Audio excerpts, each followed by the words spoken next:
मोदी सरकार को लगा बहुत बड़ा झटका। दोस्तों, हाईकोर्ट ने कैसे सोनम वांगचुक को हॉस्पिटल से बाहर आने की पूरी परमिशन दे दी है। इस बात की बड़ी खबर आपको मैं बता रही हूं। दोस्तों, सोनम वांगचुक सफदरजंग हॉस्पिटल में थे, कैसे थे, उनसे उनके परिवार वालों को मिलने भी नहीं दिया जा रहा था। वो खुद भी प्रदर्शनकारियों से लिख लिख कर बात कर रहे थे। दोस्तों, लेकिन अभी थोड़ी देर पहले उनकी पत्नी और एक्टिविस्ट गीतांजलि ने ये एक बड़ी खबर सीजेपी के लोगों के लिए शेयर की है, जो वो जंतर मंतर पर प्रदर्शनकारी इंतजार कर रहे हैं सोनम वांगचुक का। वो ये है दोस्तों कि हाई कोर्ट ने एक ऑर्डर पास कर दिया है जिसके जरिए सोनम वांगचुक को हॉस्पिटल से छुट्टी दी जाएगी और अब उन्हें उनकी मर्जी के हॉस्पिटल मेदांता में भर्ती कराया जाएगा। मतलब सोनम वांगचुक अभी हॉस्पिटल में ही रहने की स्थिति में है, लेकिन उस हॉस्पिटल में जिसमें परिवार वालों को डॉक्टरों पर भरोसा है, जिसपे खुद सोनम वांगचुक को डॉक्टरों पर भरोसा है। मतलब उनका कोई डिटेंशन नहीं होगा, कोई जबरदस्ती उनको फोन या कैमरों से दूर नहीं रख सकता।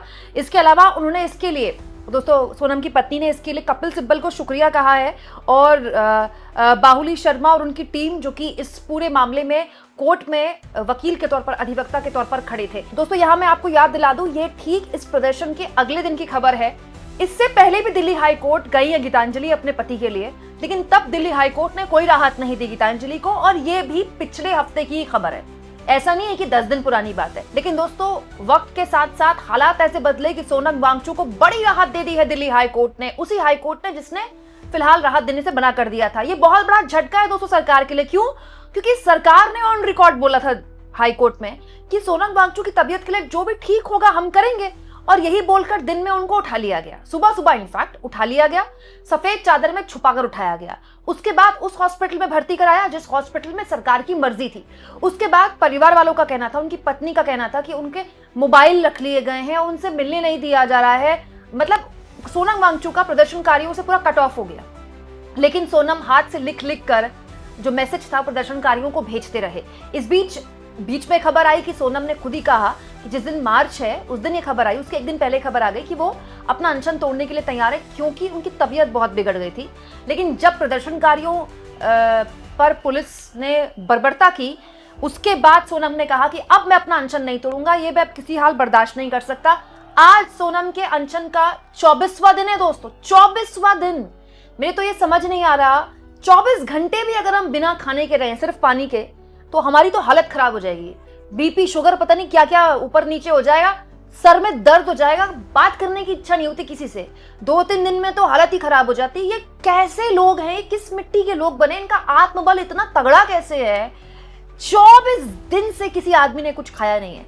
इनफैक्ट सोनम वांगचुक ने हॉस्पिटल में जो मेडिकेशन थे वो लेने से भी मना कर दिया था। उन्होंने कहा था कि वो जबरन उन पर किसी भी तरह के वाइटल्स कोई नहीं थोप सकता, वो नहीं खाएंगे। सोनम वांगचुक ने अपना अनशन नहीं तोड़ा था। आज उनके अनशन का 24वां दिन है और कुछ ये फोटो शेयर करके सीजेपी ने साफ कर दिया कि भले ही वो जंतर मंतर में ना हो, लेकिन उनके लिए उनका स्टेज और उनकी गद्दी अभी भी एक तरह से लोगों ने उनको एक तरह से याद करते हुए रखा है कि वो हमारे अभी प्रदर्शन में नहीं है, लेकिन जहां भी है उनका सपोर्ट है। इस बीच बड़ी जानकारी इस वीडियो के माध्यम से देखिए। ये वीडियो थोड़ी देर पहले का है, जो कि सीजेपी ने शेयर किया है। आज जंतर मंतर बुरी तरह से पटा हुआ है, पैर रखने की जगह नहीं है। मंगलवार का दिन है, छुट्टी का दिन भी नहीं। तो बड़ा सवाल ये दोस्तों, अब क्या होगा? सोनम वांगचुक अब मेदांता में भर्ती कराए जाएंगे और बहुत संभव है कि अब वो मीडिया से भी बात कर सकते हैं। वो एग्जैक्टली बता सकते हैं कि वो क्या चाहते हैं। दोस्तों, सीजेपी ने जो सरकार को लिखित में डिमांड रखी थी, वो 3 डिमांड थी। सबसे पहली डिमांड थी सोनम वांगचुक को हॉस्पिटल से छुट्टी दी जाए, अपनी मर्जी से जिस हॉस्पिटल में वो चाहते हैं उनको वहां एडमिट किया जाए। दूसरी, प्रधान का इस्तीफा, जाहिर सी बात है। तीसरी, जो परिवार वाले जिनके बच्चों ने आत्महत्या की नीट पेपर लीक की वजह से, उनको कुछ आर्थिक मदद दी जाए जिससे कम से कम परिवार वालों में थोड़ा भरोसा आए। तीनों में से किसी भी मांग को सरकार ने नहीं माना, लेकिन जो पहली सबसे इंपॉर्टेंट मांग थी, वांगचुक को छुट्टी, वो हाईकोर्ट ने माना है। दोस्तों, ये जाहिर तौर पर बहुत बड़ी खबर है सीजेपी के प्रदर्शनकारियों के लिए, क्योंकि सोनम वांगचुक एक चेहरा बने। इनफैक्ट मैं तो मानती हूं कि अब ये हाईकोर्ट ने जो ऑर्डर दिया है ना सोनम को लेकर, एक बार फिर से स्थापित करता है कि सरकार से कितनी बड़ी भूल हुई सोनम को जंतर मंतर से उठाना।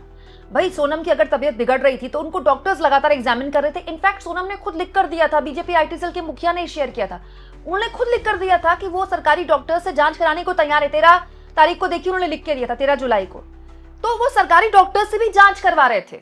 डॉक्टर सरकार के भी आ रहे थे उनसे जांच करने के लिए, उनके प्राइवेट डॉक्टर्स भी आ रहे थे, लेकिन उनको उठाया गया, जिसकी वजह से यह आंदोलन और बड़ा हो गया।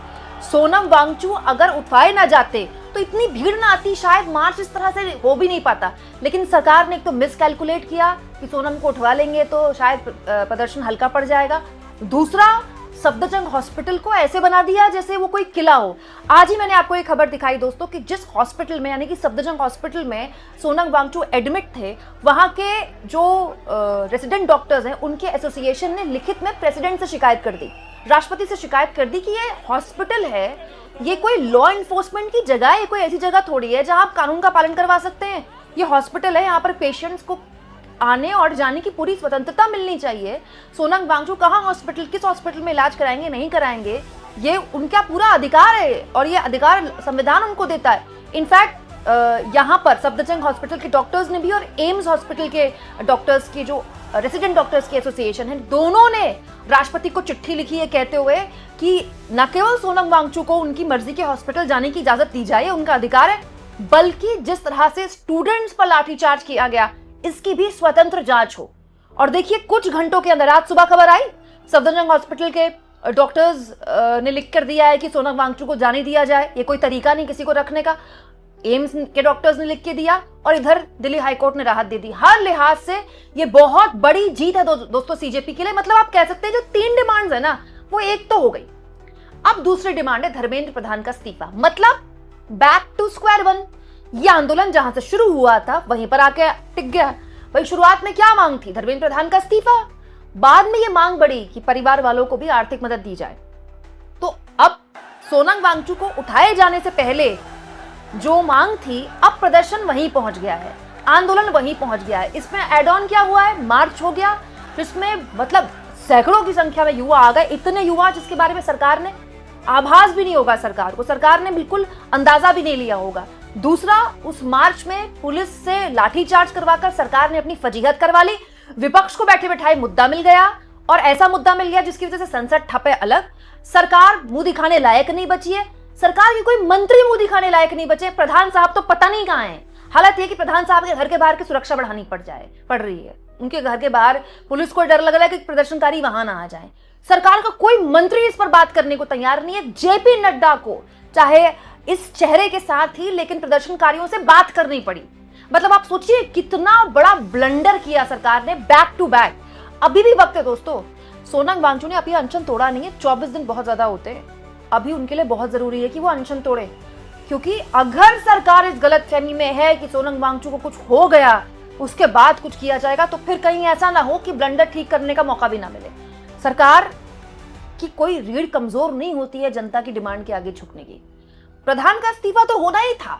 ये तो पता नहीं किसका अहंकार बीच में आ गया कि नहीं जी, कैबिनेट का विस्तार भी नहीं होगा और प्रधान का इस्तीफा भी नहीं होगा। ऐसे इस्तीफे होंगे तो कोई भी हाथ मरोड़ के हमसे इस्तीफे करवा लेगा। ये साइडलाइन करना चाहिए, प्रधान का इस्तीफा हो जाना चाहिए, और इस्तीफा होने के बाद आर्थिक मदद भी मिल जानी चाहिए परिवार वालों को। इसमें कोई दो राय नहीं, राज्य सरकारें दे सकती है। लेकिन उसके बावजूद भी अब भी अगर इस भरे हुए जंतर मंतर की तस्वीरें देखकर उन प्रदर्शनकारियों से जो लाठी डंडे टीयर गैस झेल चुके हैं, मतलब अभी भी सरकार अगर चेतती नहीं है तो फिर क्या होगा दोस्तों? कमेंट बॉक्स में आप लिख के बताइएगा। और दिल्ली हाई कोर्ट से जो सोनम वांगचू को आखिरकार अपने संवैधानिक अधिकारों का संरक्षण करने को मिला है, आखिरकार उनको ये इजाजत मिली है कि वो अपने पसंद के हॉस्पिटल में अपनी जांच करवाएं, इसको आप किस तरह से लेते हैं? कमेंट बॉक्स में जरूर लिखें।